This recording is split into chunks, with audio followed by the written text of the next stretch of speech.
Bismillahirrahmanirrahim. Selamat petang doktor. Saya Zairul Hafizat bin Ahmad Yani, nombor matrik 267435. Ingin membuat penyampaian berkenaan dengan tajuk yang saya buat ni, analisis pembangunan organisasi terhadap transformasi polis di Raja Malaysia, iaitu PDRM, iaitu isu intervensi dan cadangan penambahbaikan bagi meningkatkan keberhasilan organisasi. Okey. Saya ambil dalam bahagian saya, iaitu bab 3. Saya ambil untuk bentangkan iaitu bab 3, isu strategik dan intervensi pembangunan organisasi.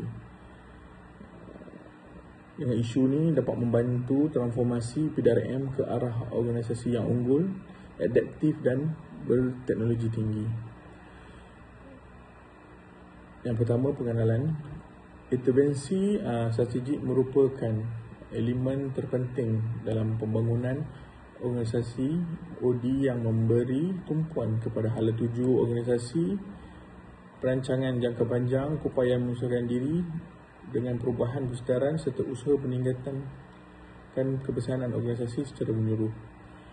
PDRM juga sebagai agensi penguatkuasa undang-undang utama negara perlu mengenai ancaman baru seperti jenayah cyber, keganasan rentas sepadan, penipuan digital, penyeludupan pemandangan manusia dan ancaman keselamatan yang semakin kompleks. Transformasi strategik diperlukan agar PDRM kekal relevan dan dipercayai masyarakat Malaysia.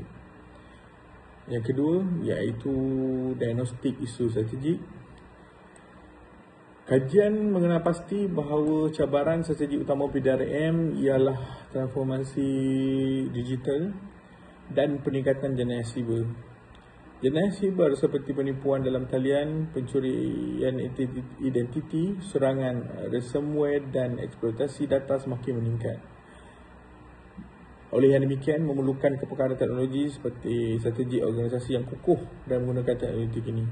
Walau bagaimanapun, pelbagai inisiatif seperti BWC, iaitu Body Worn Camera yang telah digunakan pakai oleh PDRM pada tahun ini, dan sistem rekod digital, aplikasi sokongan operasi juga telah dikenalkan, tetapi masih terdapat kekangan yang menghalang keberkesanan transformasi tersebut.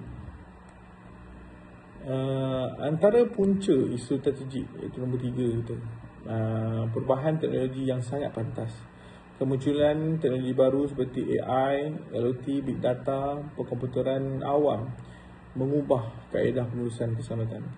Yang kedua, kekangan peruntukan. Transformasi digital memerlukan kos yang sangat tinggi bagi sistem penyelenggaraan latihan dan infrastruktur ICT. Salah satu penyebab iaitu keterbatasan kewangan menjadi cabaran. Ketiga, perubahan ekspektasi masyarakat. Masyarakat mengharapkan perkhidmatan lebih pantas, telus dan mudah diakses dan responsif, serta menilai prestasi melalui media sosial. Yang keempat, persaingan ancaman keselamatan. Jenayah cyber berkembang lebih pantas menggunakan teknologi moden, rangkaian antarabangsa dan teknik yang semakin kompleks.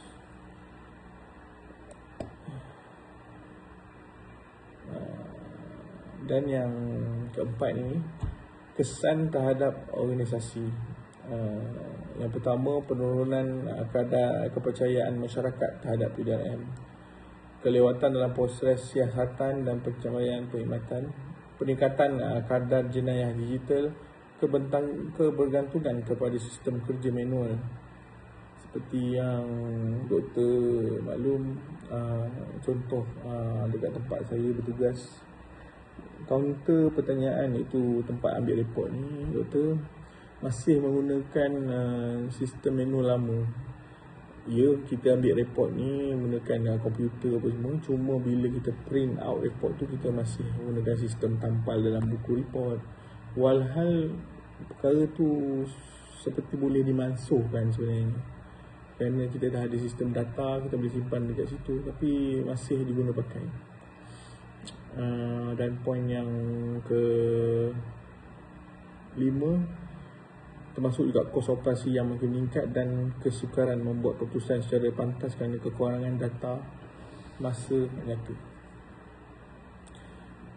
Iaitu seterusnya, cadangan intervensi strategik.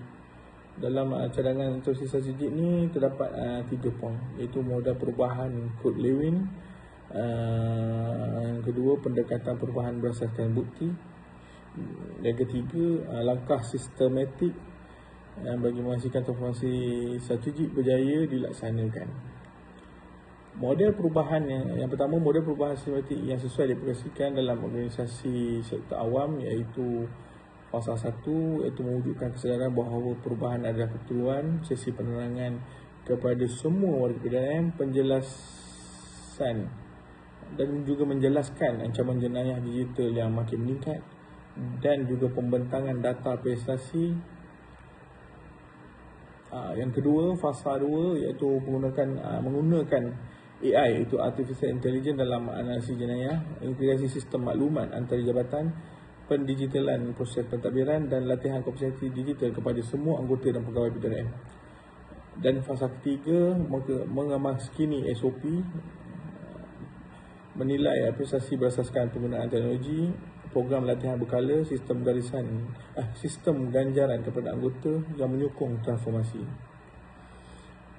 Yang poin yang kedua ini, iaitu pendekatan perubahan berdasarkan bukti. Yang pertama ialah mengepasti masalah, mengumpul data, menganalisis maklumat, merancang intervensi, melaksanakan perubahan dan akhir sekali menilai kebersamaan terhadap perubahan yang kita buat. Dan akhir sekali model 8 langkah kota, iaitu langkah pertama iaitu mewujudkan rasa mendesak, iaitu menjelaskan ancaman jenayah siber, membentuk pasukan perubahan iaitu Jatuh Konsultasi Digital, membina visi PDRM Digital 2030, menyampaikan visi, taklimat, seminar ataupun latihan, menghapuskan halangan iaitu menambah baikkan SOP dan latihan, menjana kemenangan awal. Maksud di sini adalah melaksanakan projek-projek perintis, projek-projek awal. Contohnya projek yang terbaru ini adalah BWC, pemakaian body camera supaya nampak lebih tulus dalam melakukan penugasan. Next, iaitu memperkukuhkan perubahan, iaitu melalui penilaian KPI, menjadikan perubahan budaya, iaitu integrasi dalam budaya kerja. Okey, analisis kritikal. Isu strategik bukan berpunca daripada kelemahan teknologi semata-mata, tapi lebih kepada cabaran pengurusan perubahan, iaitu change management. Teknologi boleh diperolehi melalui peruntukan kerajaan, namun kejayaan transformasi bergantung kepada kesediaan warga organisasi. Tak guna juga kalau kerajaan keluarkan modal yang sangat banyak berjuta, tapi warga organisasi tersebut tidak mempunyai daya usaha untuk berubah ke arah transformasi yang diletakkan oleh kerajaan. Yang ketiga, kepimpinan perlu memainkan peranan sebagai ejen perubahan dengan melakukan komunikasi yang berkesan, pelibatan anggota dalam proses transformasi, membina budaya organisasi yang menyokong inovasi tersebut. Dan rumusan pada saya untuk bab ni, transformasi digital merupakan isu strategik utama PDRM yang perlu diperhati. Transformasi digital merupakan isu strategik utama PDRM yang perlu diberi perhatian. Intervensi strategik melalui model Kod Lewin, General Model of Plan Change dan model Kod mampu meningkatkan keupayaan organisasi dalam menghadapi cabaran keselamatan moden. Kejayaan perubahan memerlukan komitmen kepimpinan, penlibatan semua warga organisasi serta sistem pemantauan berterusan bagi memastikan perubahan dapat dikekalkan dalam jangka panjang. Okey, Doktor, akhir daripada saya. Itu rumusan saya tadi. Terima kasih, Doktor. Akhir sekali, saya mengucapkan terima kasih lah, Doktor, untuk yang SEM ni dapat saya sambung setelah tinggal lebih kurang 3 tahun. lain-lain daripada saya. Tak apa, terima kasih doktor. Sekian, terima kasih.